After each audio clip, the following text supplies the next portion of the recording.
ভাতের প্লেটে চুল, এটা কিসের আলামত? আপনি জানলে অবাক হয়ে যাবেন। আমাদের সমাজে দেখা যায় অনেক ভাইরা আছে যারা ভাতের প্লেটে চুল দেখলে অনেক রাগারাগি করে এবং তার স্ত্রীকে ধরে মারধরও করে। প্রিয় ভাইয়েরা, আপনাকে অবশ্যই চিন্তা করতে হবে আপনার স্ত্রী আপনার ভাতের প্লেটে ইচ্ছে করে চুল দেয়নি। উল্লেখযোগ্য কিতাবের মধ্যে পাওয়া যায় ভাতের প্লেটে চুল আসার কিছু আলামত। প্রিয় ভাই বোনেরা, আপনার ভাতের প্লেটে যদি আপনি চুল পান তাহলে আপনার হতাশ হওয়ার কারণ নেই, আপনার দুশ্চিন্তার কোনো কারণ নেই, এতে কোনো বিপদ হবে না। তো এই বিষয়ে আপনাকে জানতে হলে অবশ্যই আলোচনাটি শেষ পর্যন্ত শুনতে হবে। আর ভাতের প্লেটে চুল পাওয়া গেলে আপনার ভাগ্য কিভাবে পরিবর্তন হবে সেটি আমি বলে দিচ্ছি। তার পূর্বে আমি আপনাদের সামনে একটি বাস্তব ঘটনা বলবো, তাহলে আপনারা অতি সহজেই বুঝতে পারবেন। বিশ্ববিখ্যাত ইমাম আজম আবু হানিফা রহমতুল্লাহ আলাইহির একজন শাগির্দ ছিলেন ইমাম আবু ইউসুফ রহমতুল্লাহ আলাই। উনি একবার কোথাও সফরে গিয়েছিলেন। সফর থেকে আসতে আসতে সে অত্যন্ত ক্লান্ত হয়ে পড়েছিলেন, অত্যন্ত তার ক্ষুধা লেগেছিল। তারপরে তার বাসায় যখন সে ফিরলেন, তখন তার স্ত্রীকে বললেন, বাসায় কি কোনো খাবার আছে? আমাকে অতি দ্রুত খাবার দাও। তখন তার বাসায় কোনো খাবার রেডি করা ছিল না। তার স্ত্রী অনেক দ্রুত একটি খাবার রেডি করে নিয়ে আসলেন। তো সেই খাবারটি ইমাম আবু ইউসুফ রহমতুল্লাহ আলাইহির সামনে পেশ করলেন। ইমাম আবু ইউসুফ রহমতুল্লাহ আলাই খাবার শেষ করার পরে তার স্ত্রী তাকে জিজ্ঞেস করলেন, এই খাবার কি স্বাদ হয়েছে? তখন ইমাম আবু ইউসুফ রহমতুল্লাহ আলাই বললেন, হ্যাঁ, খাবার অবশ্যই স্বাদ হয়েছে, অনেক সুস্বাদু হয়েছে। পরবর্তীতে যখন তার স্ত্রী এই খাবার খেলেন, দেখেন খাবারের মধ্যে কোনো ধরনের কোনো স্বাদ নেই, কোনো ধরনের কোনো মজাই হয় নাই। তারপরে এটা ভেবে ইমাম আবু ইউসুফ রহমতুল্লাহ আলাইহির স্ত্রী অত্যন্ত লজ্জিত হলেন যে এই খাবারে কোনো স্বাদ হয়নি, তারপরে আমার অনেক প্রশংসা করেছে, আমার অনেক গুণগান গেয়েছে।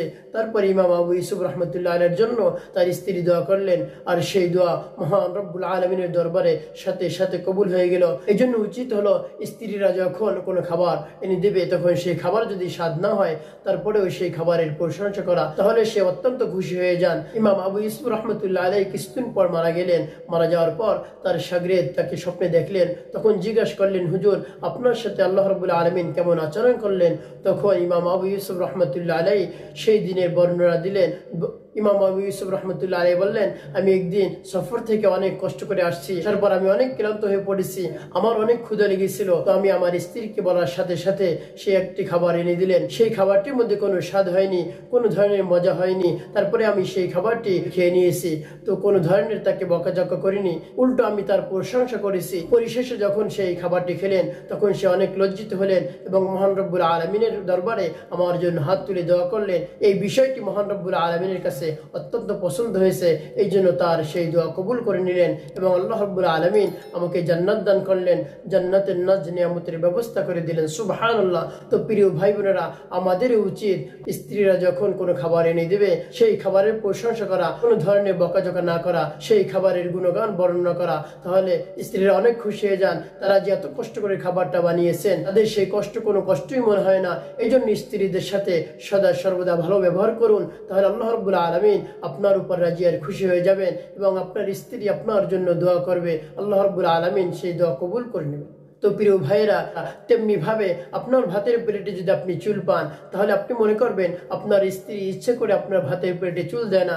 এটা আসার কিছু আলামত রয়েছে। সেই অনেকগুলো আলামতের মধ্যে একটি আলামত হলো আপনাকে মহান রব্বুল আলামিন ধনী বানিয়ে দিবেন, অনেক সম্পদের মালিক বানিয়ে দিবেন। এজন্য আপনার দুশ্চিন্তার কোনো কারণ নেই, আপনার ভাগ্য খুলে যাবে।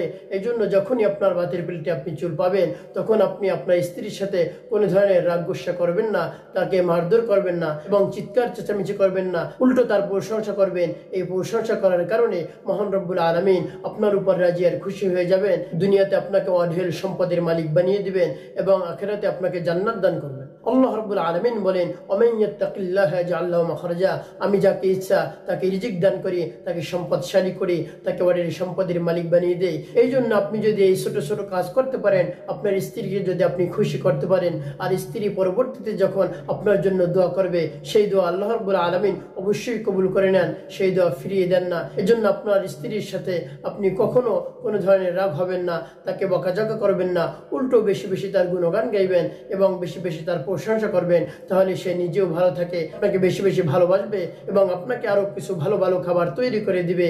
আপনি একেবারে খুশি হয়ে যাবেন। এজন্য কখনো আপনি আপনার স্ত্রীকে বকাঝকা করবেন না, উল্টো বেশি বেশি প্রশংসা করুন। আর আপনার সংসারের মধ্যে শান্তি আসবে এবং বরকত আসবে, রহমত আসবে, সব ধরনের অশান্তি দূর হবে।